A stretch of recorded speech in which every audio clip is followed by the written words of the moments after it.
difíciles, la acompañaba a sus citas médicas y había prometido amarla en la salud y en la enfermedad. Pero los cuentos de hadas, como bien sabía Marta, a menudo esconden monstruos bajo la cama. Kim recordaba vívidamente las primeras señales de alarma.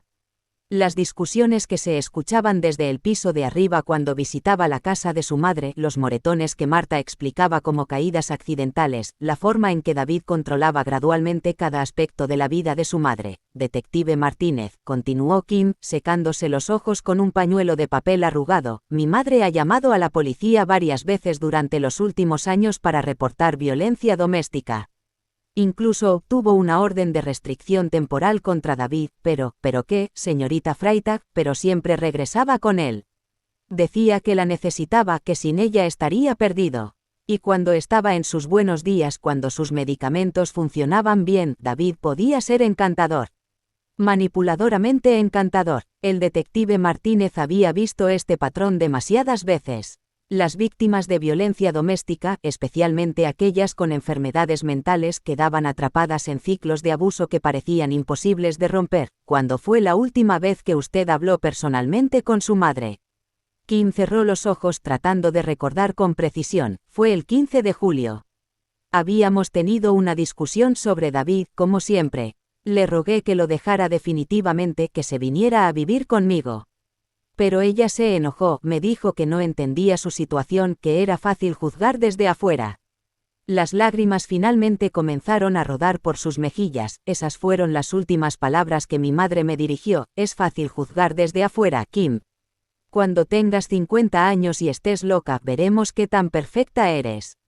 Capítulo 3. La primera visita. El 5 de septiembre de 2018, los detectives Roberto Martínez y James Harrison se dirigieron a la dirección que Kim había proporcionado, una casa de madera de 2 pisos pintada de azul claro, con un pequeño jardín delantero descuidado y un buzón que necesitaba reparación. El barrio era una mezcla ecléctica de familias trabajadoras, jubilados de bajos ingresos y algunas casas que habían visto días mejores.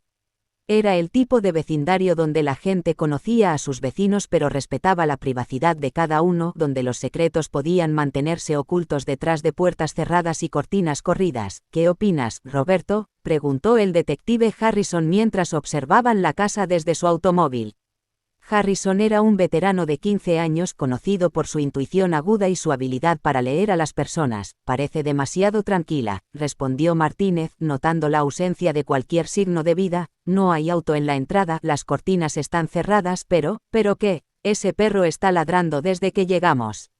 Los perros no ladran tanto tiempo si no hay nadie en casa, o si están acostumbrados a que lleguen extraños. Kim los había acompañado, y su ansiedad era palpable. Se retorcía las manos nerviosamente y miraba la casa con una mezcla de esperanza y terror. Esa es la ventana del dormitorio de mi madre, señaló hacia el segundo piso. Siempre mantiene las cortinas abiertas durante el día porque le gusta la luz natural. Dice que la ayuda con su depresión. Los detectives se acercaron a la puerta principal y tocaron con firmeza. Los ladridos del interior se intensificaron, pero no hubo respuesta humana. Señora Freitag. Policía. «¿Puede abrir la puerta, por favor?», gritó el detective. Harrison, silencio. Después de varios intentos más, Kim se acercó a una ventana lateral. Esta ventana siempre tiene el seguro roto. David nunca se ha molestado en arreglarla. Si alguno de ustedes puede entrar por ahí y abrir desde adentro. Los oficiales intercambiaron miradas. Técnicamente, necesitarían una orden de cateo, pero las circunstancias de una persona desaparecida con enfermedad mental les daban cierto margen legal. Señorita Freitag, ¿está usted segura de que su madre no se opondría a que entremos a verificar su bienestar? Por favor, suplicó Kim, estoy segura de que algo malo ha pasado. Mi madre nunca se habría ido sin decirle a alguien a dónde iba, especialmente no sin Sammy. Sammy, su perro. Un beagle mezcla que adoptó hace 3 años. Lo ama más que a nada en el mundo. El detective Martínez era delgado y ágil y logró deslizarse por la ventana sin dificultad. Desde el interior, pudo escuchar claramente los ladridos frenéticos de Sammy, que parecía estar en la cocina. La casa tenía un olor extraño, una mezcla de humedad, comida para perro y algo más que no podía identificar completamente. Las luces estaban apagadas y la luz que se filtraba a través de las cortinas creaba un ambiente sombrío y opresivo. «Señora Freitag», gritó una vez más, pero solo le respondieron los ladridos del perro. Caminó cuidadosamente hacia la puerta principal, observando cada detalle. La sala de estar estaba desordenada, pero no parecía haber signos de lucha. Había platos sucios en el fregadero de la cocina, correo acumulado en la mesa del comedor, y la comida y el agua de Sammy estaban casi vacías. Cuando abrió la puerta para permitir la entrada de su compañero y Kim, Sammy corrió hacia ellos con una alegría desesperada, como si hubiera estado esperando rescate durante días. «Hola, Sammy», murmuró Kim, arrodillándose para acariciar al perro, que se pegó a ella inmediatamente. «¿Dónde está mamá, chico? ¿Dónde está?» Los detectives realizaron una búsqueda sistemática de la casa. En el dormitorio principal, encontraron la cama sin hacer, ropa de mujer esparcida por el suelo, y varios frascos de medicamentos psiquiátricos en la mesita de noche. La fecha más reciente en las prescripciones era del 20 de agosto. «Kim», llamó el detective Harrison desde el baño. «¿Su madre usaba maquillaje regularmente?» «Sí, siempre. Decía que la hacía sentir más normal, más como la persona que era antes de su enfermedad. Todo su maquillaje está aquí. Su cepillo de dientes, sus medicamentos, todo». Kim sintió que el mundo comenzaba a desplomarse a su alrededor. Ella nunca se habría ido sin sus medicamentos. Nunca. Los necesita para funcionar. Capítulo 4. Las primeras pistas. Después de una búsqueda exhaustiva que duró más de 2 horas, los detectives no encontraron signos evidentes de violencia o lucha. Sin embargo, había varios elementos que les resultaban inquietantes. En primer lugar, la acumulación de correos sugería que nadie había estado revisando la correspondencia durante al menos una semana.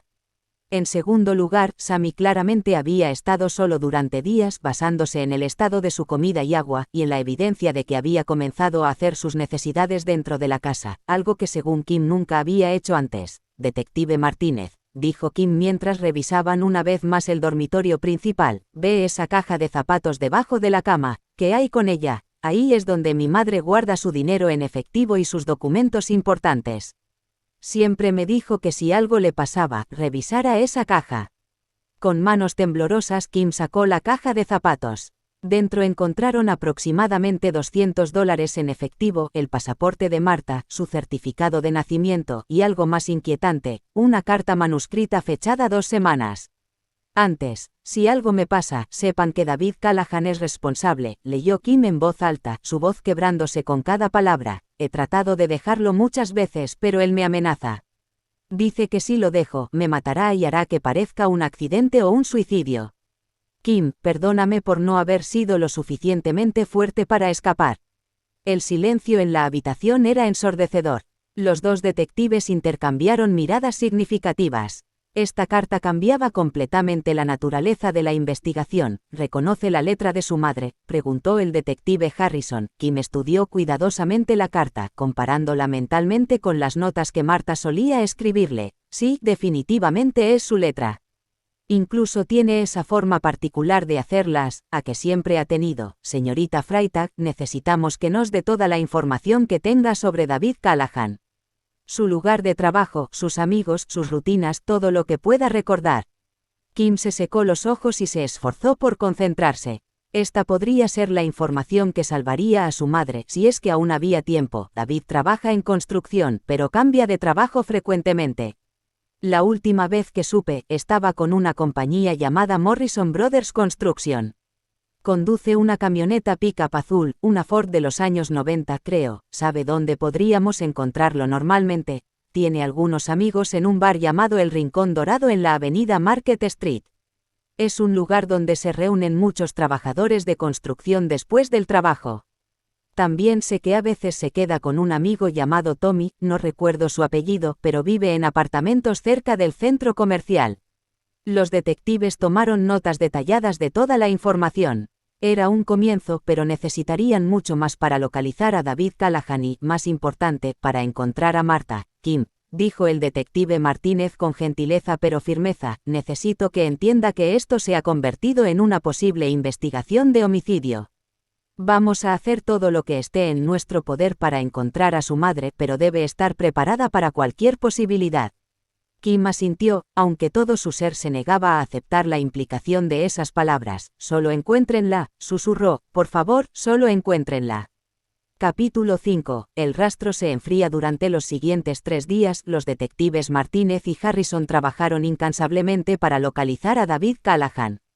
Visitaron Morrison Brothers Construction solo para descubrir que David había dejado de aparecer al trabajo 2 semanas antes, sin dar explicación alguna. Era un buen trabajador cuando se presentaba, les dijo Frank Morrison, el supervisor de la obra, pero tenía problemas con la bebida y a veces faltaba días enteros. La última vez que lo vi, parecía nervioso, distraído. Le pregunté si todo estaba bien y me dijo que tenía algunos problemas en casa que resolver. En el Rincón Dorado, los camareros y clientes habituales confirmaron que David había sido un cliente regular durante años, pero nadie lo había visto recientemente. Solía venir aquí casi todas las noches después del trabajo, explicó María González, la camarera principal, una mujer de 50 años que había inmigrado de México 2 décadas atrás. Siempre pedía la misma cosa, cerveza Budweiser y papas fritas. Pero hace como 2 semanas que no aparece. ¿Alguna vez habló de su novia, Marta?, preguntó el detective Harrison. María intercambió miradas con otros clientes que habían estado escuchando la conversación. Ay, sí, hablaba de ella todo el tiempo. Pero nunca nada bueno, ¿saben? Siempre se quejaba de que ella estaba loca, de que le hacía la vida imposible. Decía cosas como que ella lo acusaba de engañarla todo el tiempo, que llamaba a la policía sin razón. Alguna vez mencionó hacerle daño. María se puso visiblemente incómoda. Miren, yo no quiero meterme en problemas, pero una noche, hace como un mes, había tomado más de la cuenta. Estaba muy enojado y dijo algo como que ella se merecía lo que le pasara por ser tan problemática. Los detectives también visitaron los apartamentos donde supuestamente vivía el amigo Tommy, pero el administrador del edificio les informó que no había ningún residente con ese nombre y que no tenían registros de nadie que correspondiera con la descripción que Kim había proporcionado. Era como si David Callahan hubiera desaparecido de la faz de la tierra al mismo tiempo que Marta. Segunda parte, el regreso del sospechoso. Capítulo 6. Una semana en el infierno. Una semana completa había pasado desde la desaparición de Marta cuando Kim recibió una llamada que la despertó de pesadillas recurrentes a las 3 de la madrugada. Señorita Freitag. Habla el detective Martínez. Siento despertarla, pero tenemos una situación que requiere su atención inmediata. Kim se incorporó en la cama, su corazón latiendo tan fuerte que podía escucharlo en sus oídos. La encontraron. ¿Encontraron a mi madre? No exactamente. Pero hemos recibido información de que David Callahan ha regresado a la casa. Necesitamos que venga con nosotros para identificarlo definitivamente y para que nos ayude con algunos detalles que solo usted conocería. Kim se vistió rápidamente y condujo hasta la casa de su madre, donde varios autos de policía ya estaban estacionados discretamente en la calle. La casa se veía exactamente igual que una semana antes, pero había algo diferente: una camioneta pick-up azul estacionada en la entrada. Esa es la camioneta de David, confirmó Kim inmediatamente. Definitivamente es la suya. Tiene esas abolladuras en el lado derecho que nunca reparó. Los detectives habían estado observando la casa durante 2 horas, esperando el momento adecuado para hacer contacto. Habían visto movimiento dentro de la casa, sombras pasando frente a las ventanas, pero no habían visto claramente a David. Kim, necesito que entienda que vamos a abordar a David de manera cuidadosa, explicó el detective Harrison. No queremos que se ponga a la defensiva inmediatamente. Vamos a actuar como si esta fuera una visita de rutina para verificar el bienestar de Marta. Pero ¿qué pasa si él la tiene escondida en algún lugar? ¿Qué pasa si todavía está viva y él es la única persona que sabe dónde está? Exactamente por eso necesitamos manejarlo con cuidado. Si Marta está viva, no queremos hacer nada que pueda ponerla en mayor peligro. Capítulo 7. El encuentro. A las 11 de la mañana, los detectives se acercaron a la puerta principal de la casa. Kim permaneció en el auto patrullero, observando cada movimiento a través de las ventanas tintadas. Departamento de Policía de Akron. ¿Podría salir y hablar con nosotros, por favor?, gritó el detective Martínez. Pasaron varios minutos antes de que la puerta se abriera lentamente. David Callahan emergió de la casa con una expresión de confusión cuidadosamente ensayada.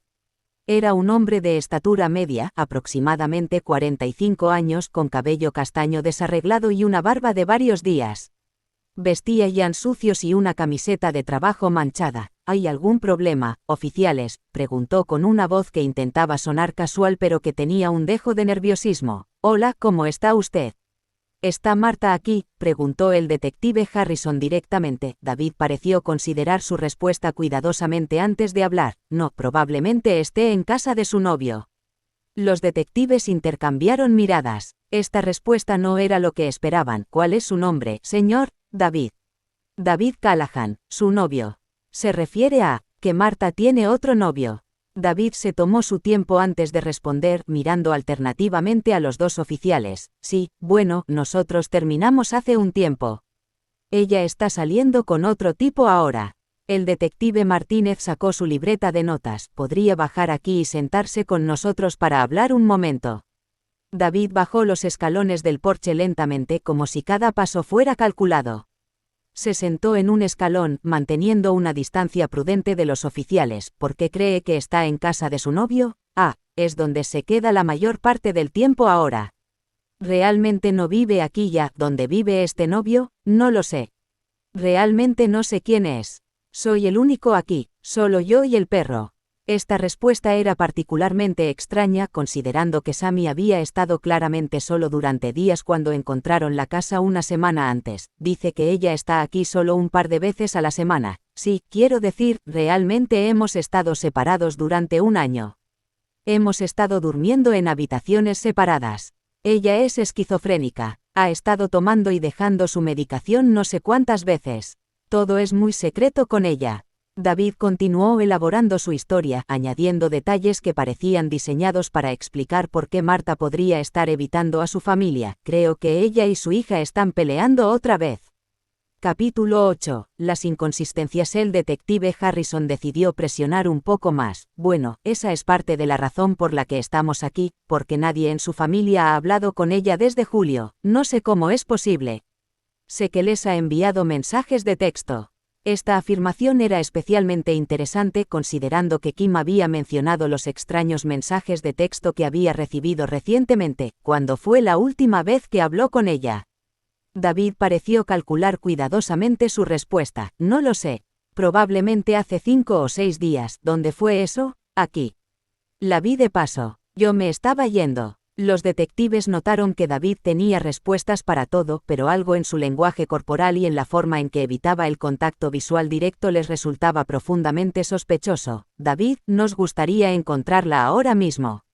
Ella está registrada como persona desaparecida. Así que nos gustaría, no sabía que era tan serio, porque quiero decir, ella y la familia han tenido problemas muchas veces. La familia ha llegado al punto de cambiar sus números de teléfono y no dárselos. La han tratado horriblemente durante años. David continuó pintando un retrato de Marta como alguien que regularmente tenía conflictos con su familia, sugiriendo que su ausencia actual no era inusual, y que no esté hablando con ellos ahora no me sorprende.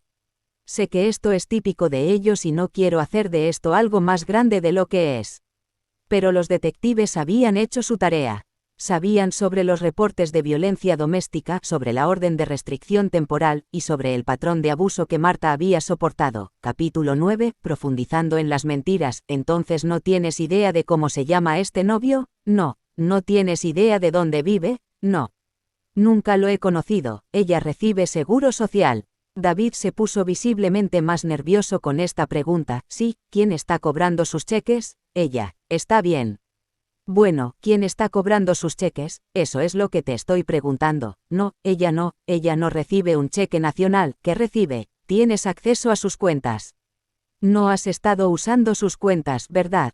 David comenzó a balbucear, claramente incómodo con la línea de interrogatorio. Ella paga la nota de la casa, son solo $250. Yo pago los servicios públicos y dividimos los impuestos. Acabas de decirle que dividen los servicios públicos. Bueno, básicamente depende de cuánto sean los servicios públicos, lo que sea. Entonces, si ella no ha estado aquí, ¿cómo te está dando la mitad del dinero? David se quedó en silencio por un momento, claramente atrapado en su propia contradicción. No es un problema entre nosotros. Hemos estado en habitaciones separadas durante el último año. Llevamos juntos 15, 16 años y empezamos a tener problemas el año pasado. Ella está tratando de ser adulta al respecto, ya sabes, y dividir todo en paz. Entonces decidió mudarse, pero no se ha mudado. No, no se ha mudado. ¿Cuándo fue la última vez que vivió aquí? Todavía vive aquí. ¿Cuándo fue la última vez que se quedó aquí? No lo sé. Quiero decir, hace 5 o 6 días, pero la he visto una vez.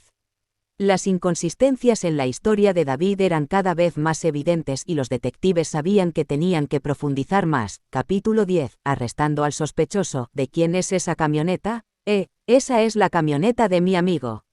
En ese momento, los detectives corrieron una verificación de antecedentes de David y descubrieron que tenía varias órdenes de arresto pendientes por cargos menores no relacionados: conducir sin licencia, no pagar multas de tráfico y violación de libertad condicional de un cargo anterior por posesión de sustancias controladas. David Callahan tiene órdenes de arresto pendientes.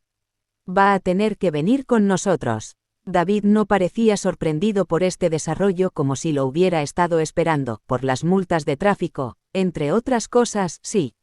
Mientras David era arrestado y puesto en el asiento trasero del auto patrullero, Kim observaba desde el otro vehículo con una mezcla de alivio y ansiedad. Por un lado, se sentía mejor sabiendo que David estaba bajo custodia policial.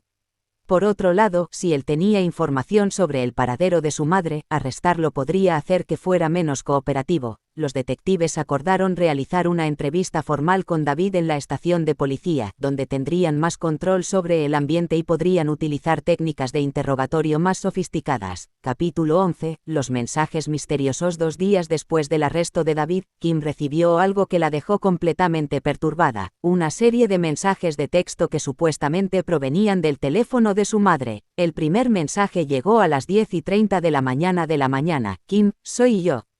Estoy bien, no te preocupes. Kim inmediatamente respondió: mamá, ¿dónde has estado? He estado buscándote por todas partes. La policía está involucrada, estoy con amigos. No quiero que sepas dónde estoy, mamá, esto no suena como tú. Puedes llamarme, solo quiero escuchar tu voz. Mi teléfono puede recibir mensajes, no llamadas. No se cargan los minutos. Kim sintió que algo estaba terriblemente mal.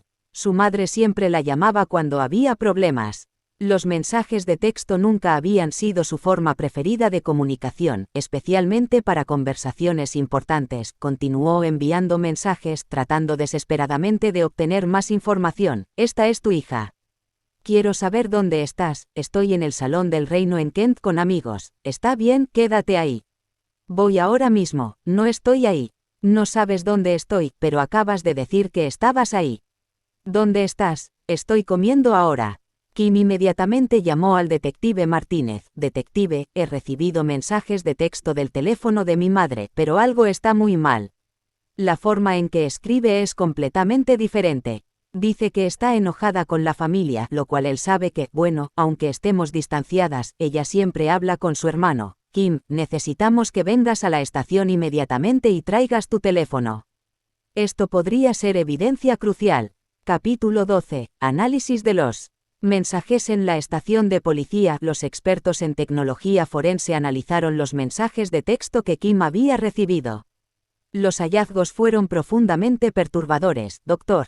Sarah Chen, la especialista en análisis de comunicaciones digitales, explicó sus conclusiones. Hay varios indicadores que sugieren que estos mensajes no fueron escritos por la misma persona que normalmente usa este teléfono. Primero, el patrón de escritura es diferente. Analizando mensajes anteriores de Marta a Kim, vemos que Marta típicamente usa puntuación completa, frases más largas y ciertas expresiones idiomáticas consistentes. ¿Qué más encontraron?, preguntó el detective Harrison. Los metadatos de los mensajes muestran que fueron enviados desde la misma ubicación geográfica donde vive Marta, pero los tiempos de los mensajes corresponden con momentos en que sabemos que David estaba en la casa. Es posible que David haya estado enviando estos mensajes basándose en nuestro análisis. Es altamente probable. Además, hay algo más inquietante. Encontramos mensajes en el teléfono de Marta que nunca fueron enviados, borradores que parecen ser intentos de práctica para imitar su estilo de escritura. Kim se sintió físicamente enferma al escuchar esta información. Esto significa que él tiene su teléfono. Esto significa que algo le ha pasado a mi madre. El detective Martínez puso una mano reconfortante en el hombro de Kim. Kim, vamos a interrogar a David nuevamente con esta nueva evidencia. Pero necesito que entiendas que esto cambia significativamente nuestra investigación. Tercera parte, la verdad emerge. Capítulo 13, el interrogatorio. La sala de interrogatorios de la estación de policía de Akron era un espacio deliberadamente austero, paredes beige, una mesa metálica, 3 sillas y una cámara de vídeo montada discretamente en una esquina. Era aquí donde los detectives Roberto Martínez y James Harrison se preparaban para lo que podría ser el interrogatorio más importante de sus carreras. David Callahan había estado en custodia durante 48 horas, tiempo suficiente para que la ansiedad y el aislamiento comenzaran a trabajar en su psique. Los detectives habían usado este tiempo sabiamente, recopilando evidencia adicional y preparando una estrategia de interrogatorio que esperaban lo llevaría a confesar. Buenos días, David. Soy el detective Martínez y este es el detective Harrison. Nuestros jefes están molestos con nosotros por no hacer progreso en este reporte de persona desaparecida, así que necesitamos aclarar algunas cosas. David se veía notablemente más demacrado que cuando lo habían arrestado. Tenía ojeras profundas, su ropa estaba arrugada y había un temblor casi imperceptible en sus manos. ¿Puedo preguntar de qué se trata esto exactamente? Pensé que estaba aquí por las multas de tráfico. Bueno, David, eso también. Pero principalmente estamos aquí para hablar sobre Marta. Robin, ¿considerarías que ustedes eran novio y novia? Sí, hemos estado juntos desde 2002. Es mucho tiempo, es mucho tiempo. Quiero decir, planeábamos casarnos hace 2 años y simplemente empezamos a discutir por pequeñeces. Ella es esquizofrénica, va y viene con su medicación. Es una de esas cosas, ya sabes, yo tenía que irme muchas veces solo para calmar la situación. Los detectives habían decidido comenzar con preguntas no confrontacionales, estableciendo un rapport y permitiendo que David se sintiera cómodo hablando. Pero detrás de esas palabras rutinarias estaban esperando el momento en que David se contradijera. Capítulo 14, las grietas en la historia. Entonces, ¿cuándo fue la última vez que realmente hablaste con ella? A principios del mes pasado. Agosto. Me dijo que se iba a Florida por un par de semanas. Yo no estaba en casa, tenía una orden de restricción temporal contra ti, un TPO o un CPO. David cambió de posición en su silla, claramente incómodo. Una temporal. Duró como 6 meses, creo. ¿Te arrestaron? No. Esta es la cosa. Ella me llamó a la policía media docena de veces. Y nunca le he puesto una mano encima. Nunca ha tenido ni un rasguño. Cualquier reporte que lean les dirá lo mismo. Cuando se enoja, yo me voy. Ella piensa que ando por ahí acostándome con todas las mujeres que encuentro. Esa es la razón por la que se enojaba conmigo originalmente. Los detectives sabían, por los reportes que habían revisado, que esta versión de los eventos no era completamente precisa.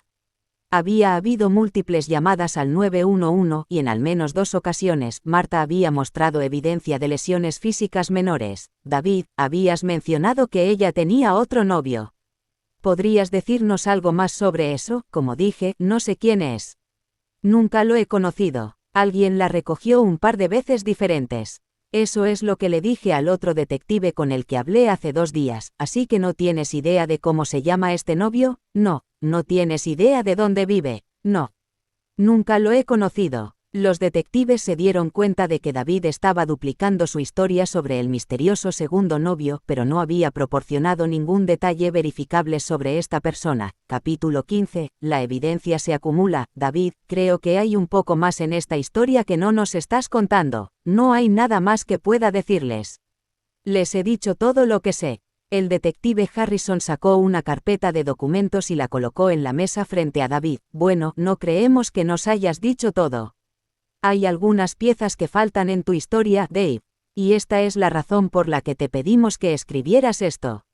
Dentro de la carpeta había un documento que David había firmado cuando pagó el alquiler de la casa el mes anterior, porque esta es tu letra, correcto. Y esa es la que acabas de escribir con el nombre de tu hermana. David miró el documento, claramente reconociendo su propia escritura. El problema, Dave, es que esto es de agosto. Y como sabes, esa es la letra de tu novia, el amor de tu vida, Robin. Los detectives mostraron a David una comparación lado a lado, su letra firmando el documento de alquiler en septiembre y la letra de Marta en documentos anteriores. Pero esto es septiembre, donde pagaste el alquiler para mantener esta farsa de que Robin todavía está por ahí, ¿correcto? David se quedó en silencio por un largo momento, sudor visible en su frente. He hecho esto muchas veces bueno, nos dijiste antes que nunca lo habías hecho. Nunca me preguntaron si había conseguido un giro postal para ella. Si te pregunté eso, me preguntaste si alguna vez hice el pago. Así que, Dave, hice el pago. Conseguí el giro postal y se lo di de vuelta. Capítulo 16. El teléfono de Marta. David, hablemos sobre estar en su teléfono haciéndote pasar por ella. David se puso visiblemente pálido. Oh, Dios, cuéntanos sobre eso. No tengo su teléfono. ¿Dónde está tu teléfono? No lo sé. Lo pusiste donde lo encontramos. Los detectives sabían que habían encontrado el punto de ruptura de David. Cada sospechoso tenía uno y acababan de encontrar el suyo. ¿Por qué no nos dices simplemente la verdad? ¿Qué pasó? Te sentirás mejor. No tengo. El detective Martínez se inclinó hacia adelante, manteniendo contacto visual directo con David. Dave, déjame hacerte una pregunta. Aprecio tu honestidad. Has sido muy cruel y cooperativo y todo lo demás. ¿Eres una persona despiadada y fría? No, entonces no querrías que la gente piense eso de ti, ¿verdad? Que eres solo una persona despiadada y fría. Sácatelo del pecho, Dave. Te sientes bien, ¿verdad? Ya te tienes que sentir un poco mejor, solo sabiendo que vas a tomar esa decisión. David comenzó a llorar silenciosamente, sus defensas finalmente colapsando después de días de mentiras y evasivas. No quise hacerlo. No. Capítulo 17. La confesión. ¿Qué pasó, Dave? ¿Qué pasó entre tú y Robin? Las palabras salieron de David como si hubieran estado presionando desde el interior durante semanas. Ella simplemente siguió gritándome y metiéndose en mi cara. Yo solo. ¿Dónde estaban ustedes? Arriba. En el dormitorio. Dijiste que la golpeaste. Sí. Ella tenía como medio mango de hacha o algo así al lado de la cama. Lo había tenido ahí mucho tiempo solo pensando, protegerse, y yo simplemente simplemente exploté. No sé por qué. Entonces la golpeaste con medio mango de hacha. Sí. No sé cuántas veces. Simplemente, después de que la golpeaste, la estrangulé, la estrangulaste. Todo terminó probablemente en 2 minutos. ¿Usaste algo para estrangularla o usaste las manos? Un pedazo de... Me asusté tanto. Sabía que se había ido. Conseguí un pedazo de cuerda para asegurarme de que estaba muerta. La sala quedó en silencio absoluto excepto por los sollozos de David. Dios, lo siento. ¿Cuánto tiempo? Ella era tan implacable. ¿Cuánto tiempo tomó esto? Déjame en paz, hombre. Ella sabía que no tenía a dónde ir. Siguió y siguió conmigo. Le doy cada dólar que tengo, lo que sea que quiera. Nunca tuve nada en mi bolsillo, hombre. Nada. Nunca era suficiente. Capítulo 18. Los detalles horrorosos. ¿Qué pasó después de que Robin murió? David se secó los ojos con el dorso de la mano, pero las lágrimas siguieron fluyendo. La llevé al patio trasero y cavé. No sé, un par de pies. La arrojé ahí y la cubrí de nuevo. ¿Hiciste algo con Robin antes de ponerla ahí? ¿En qué sentido? ¿La pusiste en algo? Estaba vestida. Tenía puesta su ropa de dormir. Creo que usé la manta que estaba ahí. No quise hacerlo. No planeé hacerlo. Los detectives necesitaban entender completamente lo que había pasado, no solo para el caso legal, sino también para darle a la familia de Marta algún tipo de cierre. ¿Por qué, Dave? ¿Fue una discusión o algo así? David respiró profundamente como si finalmente estuviera listo para contar toda la verdad. Ella llamó a la policía otra vez sin razón. Realmente sin ninguna razón en absoluto. Y yo simplemente, exploté, hombre.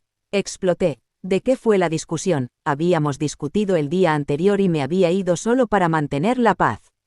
Ella siguió acusándome de engañarla. Yo no lo estaba haciendo.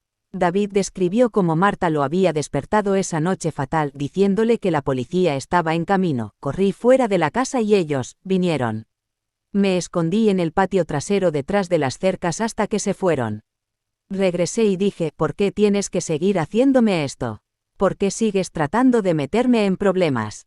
Y simplemente, perdí el control. Capítulo 19. El encubrimiento. Los detectives necesitaban entender no solo el crimen, sino también las semanas de engaño que habían seguido. David, después de que enterraste a Robin, ¿qué hiciste? ¿Cómo manejaste todo lo demás? David se secó la nariz con la manga de su camisa. Al principio, no sabía qué hacer. Estaba en pánico total, pero luego me di cuenta de que nadie vendría a buscarla inmediatamente porque ella y Kim estaban peleadas y su hermano vive en otro estado, así que decidiste hacer que pareciera que ella todavía estaba viva, sí. Sabía su contraseña del teléfono porque la había visto escribirla muchas veces. Empecé a enviar mensajes de texto a la gente tratando de sonar como ella. ¿Qué hay del dinero? Sus cheques del seguro social, tenía acceso a su cuenta bancaria. Hemos estado manejando las finanzas juntos durante años. Simplemente seguí pagando las cuentas como siempre, firmando su nombre en los documentos cuando era necesario. ¿No te preocupaba que alguien se diera cuenta? David se encogió de hombros, una expresión de desesperación en su rostro. Honestamente, no pensé tan lejos hacia adelante. Solo estaba tratando de sobrevivir día a día, esperando que nadie hiciera demasiadas preguntas. Capítulo 20. La llamada del vecino. Mientras David confesaba en la sala de interrogatorios, los detectives recibieron una llamada que confirmaría los detalles más horrorosos de su historia. Robert Chen, el vecino de 67 años que vivía junto a la casa de Marta, había estado siguiendo las noticias sobre la investigación y finalmente decidió llamar a la policía. Oficial, he estado pensando en esto durante días y creo que tengo información que podría ser importante para su caso. ¿Qué tipo de información, señor Chen? Bueno, hay una especie de hoguera en el patio trasero de al lado. La última vez que vi a la señora Freitag fue el 6 de agosto. Y 2 o 3 días después David estuvo quemando algo durante 2 días seguidos. La línea se quedó en silencio mientras el oficial procesaba esta información. ¿Notó alguna actividad en el patio trasero recientemente? Solo David. Estaba quemando algo en medio de la noche. Pude olerlo y no era inusual porque siempre hacían fogatas. Pero un día, en medio del calor y la lluvia cuando caminaba por la calle, tan pronto como llegué al lote vacío de al lado, había un hedor horrible viniendo de todas partes. ¿Cuándo fue eso? Mediados de agosto. Pensé que era día de basura, pero no era día de basura. El olor era diferente, dulce y asqueroso al mismo tiempo. Cuarta parte, el descubrimiento. Capítulo 21. La excavación. Basándose en la confesión de David y en el testimonio del vecino, un equipo forense completo fue desplegado a la casa de Martha Robin Freitag. El patio trasero, que había parecido tan inocente durante las primeras visitas de la policía, ahora era tratado como la escena de un crimen. Dr. Patricia Williams, la antropóloga forense principal del condado, dirigió el equipo de excavación. Con más de 20 años de experiencia en la recuperación de restos humanos, había visto muchas escenas horribles, pero cada caso aún la afectaba profundamente. Vamos a trabajar de manera sistemática, explicó a su equipo. David mencionó que cavó aproximadamente 2 pies de profundidad cerca del hoyo de fuego existente. Vamos a comenzar ahí, pero mantendremos un perímetro amplio en caso de que sus estimaciones no sean precisas. Kim había insistido en estar presente, a pesar de las recomendaciones de los detectives de que esperara en otro lugar. Se quedó al otro lado de la cinta amarilla, sostenida por Father Miguel Rodríguez, el sacerdote de la Iglesia Católica local donde Marta había sido una feligresa ocasional. Kim, mi hija, debes prepararte para lo que puedan encontrar, le dijo el padre Rodríguez con gentileza. Tu madre está en paz ahora, pero esto va a ser muy difícil para ti. El proceso de excavación era meticuloso y lento. Cada palada de tierra era cernida cuidadosamente, cada fragmento potencial era fotografiado y catalogado. Después de 2 horas de trabajo cuidadoso, uno de los técnicos forenses hizo un descubrimiento que envió ondas de shock a través de todo el equipo. Dr. Williams, necesita ver esto inmediatamente. Capítulo 22. Los restos. Caballeros, esto parece una parte del cuerpo humano, murmuró el oficial, con el rostro pálido de horror. El silencio que siguió fue ensordecedor. Incluso los técnicos forenses más experimentados se quedaron quietos por un momento, procesando la realidad de lo que habían encontrado. Dr. Williams se arrodilló junto al sitio de excavación, utilizando pequeños pinceles y herramientas para exponer cuidadosamente lo que yacía enterrado. Lo que emergió de la tierra confirmó sus peores temores. Tenemos restos humanos, confirmó en voz baja, significativamente alterados por el fuego, pero definitivamente humanos. Kim, que había estado conteniendo la respiración desde el otro lado de la cinta policial, se desplomó en los brazos del padre Rodríguez. Es ella. Es mi madre, gritó a través de las lágrimas. Kim, todavía necesitamos confirmar la identificación. le gritó de vuelta el detective Martínez, no estamos diciendo que sí, no estamos diciendo que no. Necesitamos trabajar lentamente para asegurarnos de que cualquier evidencia que esté ahí no sea dañada. Pero en sus corazones todos sabían la verdad. Capítulo 23. La confirmación. El proceso de excavación completa tomó el resto del día. Cuando terminaron, habían recuperado restos humanos que habían sido severamente dañados por el fuego, exactamente como David había descrito en su confesión. Los restos fueron transportados inmediatamente al laboratorio forense estatal, donde Dr. Amanda Foster, la patóloga forense jefe, comenzó el proceso de identificación formal, basándose en el análisis preliminar, explicó Dr. Foster a los detectives 2 días después. Los restos son consistentes con una mujer caucásica de mediana edad. La edad estimada, la estatura y otros marcadores físicos son consistentes con Martha Robin Freitag. ¿Qué hay del ADN? Estamos ejecutando análisis de ADN usando muestras de cabello que recuperamos de la casa de la víctima, así como muestras de sangre de Kim para comparación familiar. Tendremos resultados definitivos en 48 horas. Pueden determinar la causa de muerte. Dr. Foster consultó sus notas cuidadosamente. A pesar